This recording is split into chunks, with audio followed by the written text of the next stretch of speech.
Hello story lovers, welcome back to my channel Prema Pallaki part 14.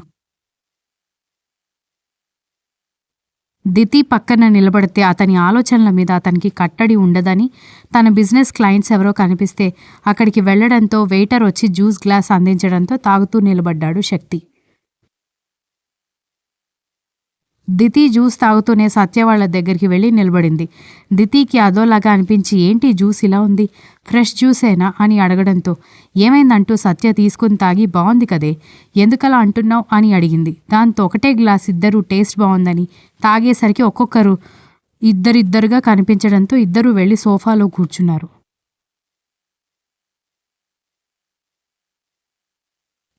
Three days న్యూస్లో వీళ్ళ విషయాలు బయటికి రావడంతో వేరే బిజినెస్ పార్ట్నర్స్ వాళ్ళ వైఫ్ వాళ్ళు విషయాన్ని ఆరా తీస్తూ ఉండడంతో ఇబ్బందిగానే మైథిలి ఇంకా రేవతి వాళ్ళకి సమాధానాలు ఇస్తూ సత్య వాళ్ళని గమనించలేదు. ధృతి, చందు వాళ్ళు వేసుకున్న లెహంగాలు హెవీగా ఉండడంతో వాటిని చూసుకోవడమే సరిపోయింది. ఆదిత్య, వంశీ వాళ్ళని వాళ్ళ కొడుకులుగా పరిచయం చేస్తూ నెక్స్ట్ బిజినెస్ వీళ్ళు కూడా హ్యాండిల్ చేస్తారని వీరు ఇంకా కిరణ్ వాళ్ళ పార్ట్నర్స్కి పరిచయం చేసుకుంటూ ఉంటే, సేమ్ అక్కడ శక్తి ఇంకా ధ్రువ కూడా శివని అలాగే పరిచయం చేస్తూ జెంట్స్ మొత్తం వాళ్ళ మాటల్లో బిజీగా ఉన్నారు.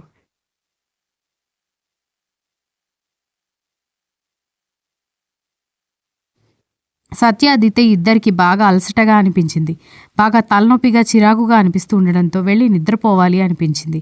వామ్మో, ఈ దయ్యం మోహంది ఒక్కతే దొరుకుతుందనుకుంటే ఆ సత్య ఎందుకు పక్కనే కూర్చుని చచ్చింది? ఏదైనా జరిగి ఈ విషయం శక్తికి తెలిస్తే ఎప్పుడోకప్పుడు పెళ్లి చేసుకునేవాడు ఇప్పుడే నన్ను చంపేసి పెళ్లి పెటాకులు లేకుండానే నన్ను పార్సిల్ చేస్తాడు అనుకుని తండ్రితో సహా ప్యాలెస్ నుంచి బయటపడింది మాయ. మైథిలి వాళ్ళు గెస్ట్లు వచ్చే వాళ్ళంతా అయిపోవడంతో అందరినీ డిన్నర్కి పంపించేసి వాళ్ళు కూడా వెళ్లారు. డిన్నర్ చేసేటప్పుడు పెళ్ళికొడుకు పెళ్ళికూతురు ఒక దగ్గర నిలబడి ఫుడ్ ఎంజాయ్ చేస్తుంటే బాగుంటుంది కదా అని ఎవరో అనడంతో అప్పుడు మైథిలి కూతురు కోసం వెతికితే ధృతి, చందన, వంశీ, ఆదిత్య, చింటూ వీళ్ళందరూ ఉన్నారు. కానీ దితి కనిపించలేదు. వాళ్ళ మాటలకి శక్తి కూడా చుట్టూ చూసేసరికి దితి ఎక్కడా కనిపించకపోవడంతో ఎటు మాయమైపోయింది ఇది అనుకుంటూ కళ్లతోనే వెతికేయడం మొదలుపెట్టాడు. శివ కూడా తనకు కాబోయే వదిన గురించి చుట్టూ చూస్తూ చెల్లెలు లేకపోవడం గమనించి చెల్లెల్ని వెతుక్కుంటూ వెళ్ళిపోయాడు.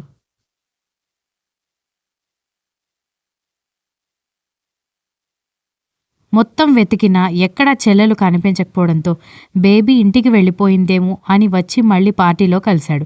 వంశీ చెల్లెల కోసం వెతుకుతూ ఒక సైడ్ వెళ్ళిపోతే చింటూ కూడా మరొక సైడ్ వెళ్ళాడు. ఆదిత్య కూడా ఇంకొక సైడ్ వెళ్లడంతో చందన వాళ్ళ డ్రెస్ హెవీగా ఉండడంతో వెతకడానికి అన్నయ్య వాళ్ళు వెళ్లారు కాబట్టి అక్కడే నిలబడి వాళ్ళ అక్క కోసం వెయిట్ చేయడం మొదలుపెట్టారు.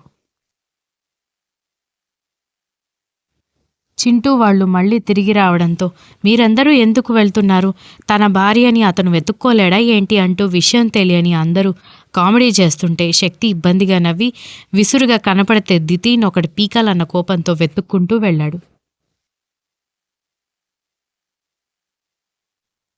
వంశీ మాత్రం చెల్లెల్ని వెతుక్కుంటూ వెళ్ళకూడదు అనుకుంటూనే గెస్ట్ రూమ్స్ వైపుకు వెళ్లేసరికి లోపల ఎవరో కక్కుకుంటూ కనపడ్డంతో లేడీస్ అందరూ డిన్నర్ ప్లేస్లో ఉన్నారు కాబట్టి లోపల చెల్లెలు ఉంటుందని వెళ్ళిన అతనికి సత్య వామిటింగ్స్ చేసుకుంటూ కనిపించేసరికి ఏమైంది దీనికి అనుకుంటూ ఆమె దగ్గరికి వెళ్ళాడు. దితి ఇందాక కూలబడిన సోఫాలోనే ఉండడంతో పార్టీ జరిగిన చోటికి వెళ్లిన శక్తికి అక్కడ దితి కనిపించడంతో నిద్రపోతున్న ఆమెను చూసి అక్కడ అందరూ టెన్షన్ పడుతుంటే ఇక్కడ ఇది నిద్రపోతుందా అనుకుంటూ వెళ్ళి లేవవే అంటూ ఆమె చెంపల మీద తడుతూ ఉంటే కళ్ళు తెరిచి అబ్బా నిద్ర వస్తుంది అంటూ అదో రకంగా పలికేసరికి ఏమైంది దీనికి అంటూ డౌట్ వచ్చి ఏదో కన్ఫర్మ్ చేసుకుని అమ్మని ఇది ఇలాగే మాట్లాడితే అందరూ నన్ను అడుగుతారు ఏం చేయాలి అనుకున్నాడు.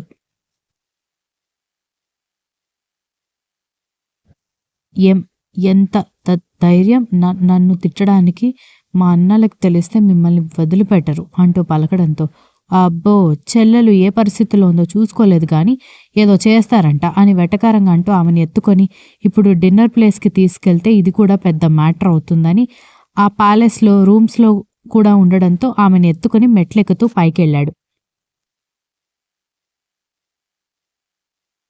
రూమ్స్ చాలా ఉండడంతో ఇప్పుడు రూమ్స్ వెతికేసరికి టైం పడుతుందని ఆమెని దించి నడుం చుట్టూ చేయేసి పట్టుకొని మొబైల్ బయటకు తీసి శివకి మెసేజ్ చేసి విషయం అంతా చెప్పి అక్కడ ఏదో ఒకటి చెప్పి మేనేజ్ చేయమంటంతో దితి బాగా అలసిపోవడంతో వెళ్ళి రూమ్లో పడుకుందని అందరికీ చెప్పాడు శివ. హెవీ డ్రెస్ వేసుకున్నప్పుడు అది గుచ్చుకుంటుందని ఫుడ్ కూడా తినకుండా స్నానం కూడా చేయకుండా గొడవ చేసి పడుకోవడం కూతురికి అలవాటు కాబట్టి మైథిలి కూడా విషయాన్ని పెద్దగా పట్టించుకోలేదు. దితిని మళ్లీ ఎత్తుకున్నాడు. అంతసేపు గమనించలేదు కానీ ఏదో పూల చెండుని ఎత్తుకున్న ఫీలింగ్ రావడంతో భలే ఉన్నావే అనుకుంటూ నవ్వుతూ రూమ్స్ వెతుక్కుంటూ వెళ్ళి చివర్లో ఉన్న ఒక రూమ్ దగ్గరికి వెళ్ళి కాలితో ఓపెన్ చేయడంతో వాళ్ల కోసమే ఏర్పాటు చేసిన ప్యాలెస్ కావడంతో లోపల ఎవరూ లేక ఈజీగానే ఓపెన్ అయింది డోర్. ఆమెని లోపలికి ఎత్తుకు వెళ్లి బెడ్ మీద పడుకోబెట్టి లేవబోయే టైంకి ఎవరో లాగినట్టు మళ్లీ వెళ్ళి ఆమె మీద పడ్డంతో షాక్ అయ్యాడు.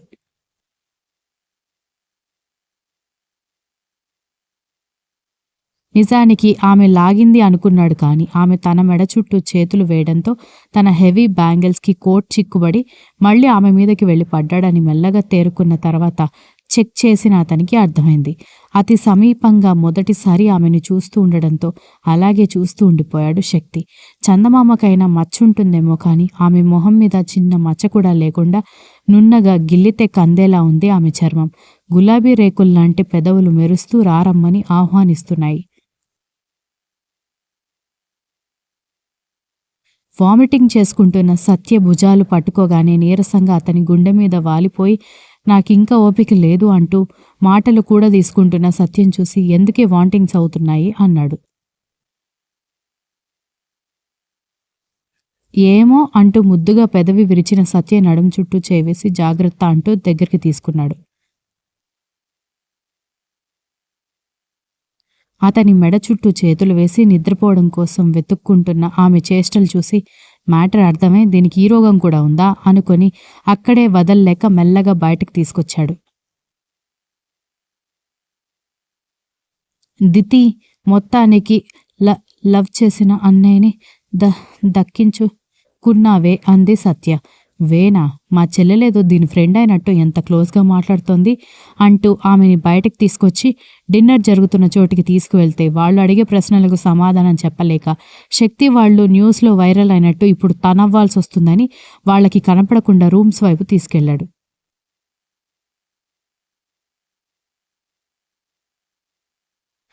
అప్రయత్నంగా మెరుస్తున్న ఆమె పెదవులు అందుకోవాలనుకున్న ఆలోచన వదిలేసి తల అటు ఇటు దులిపి ఇది చెడగొట్టేస్తుంది పిల్లాన్ని అనుకుంటూ లేచి బయటికి వెళ్ళిపోతుంటే రేయ్ ఇలా రా అంటూ పిలిచిన పిలుపుకి కళ్ళు తేలేసి దీనికి బాగా కొలెస్ట్రాల్ అని కోపంగా వెనక్కి తిరగగానే కలవరిస్తుందని అర్థం కావడంతో దగ్గరికి వెళ్ళి చేతులు కట్టుకుని చూస్తూ నిలబడ్డాడు. పొగరు బావ అనగానే ఒసేయ్ అని తిట్టుకుని చచ ఇంకేమంటుందో అని అలాగే నిలబడ్డాడు శక్తి. కార్నర్ రూమ్లో తన బావ చెల్లి ఉన్నారన్న విషయం తెలియక ఇటు కార్నర్లో ఉన్న రూమ్లోకి తీసుకెళ్లి సత్యని బెడ్ మీద జాగ్రత్తగా పడుకోబెట్టాడు వంశీ. అయ్యో నడుము విరిగిపోయింది అనగానే ఓరి దీనేసాలు అంటూ పరుపు టచ్ చేసేసరికి అక్కడుంది పరుపా లేకపోతే పాలకోవానో అర్థం కానంత సాఫ్ట్గా ఉండడంతో దీని నడుము పోయిందంట. అదే అమెరికాలో మాత్రం చీపురు పట్టుకుని పంపు సెట్ దగ్గర బిందెల కోసం కొట్టుకుని అమ్మలక్కల్లాగా గొడవకి మాత్రం వచ్చేస్తుంది. ఇక్కడేమో పరమసుకుమారి అన్నాడు వంశీ వెటకారంగా. Continuous. If you like the story please like, share, comment and don't forget to subscribe.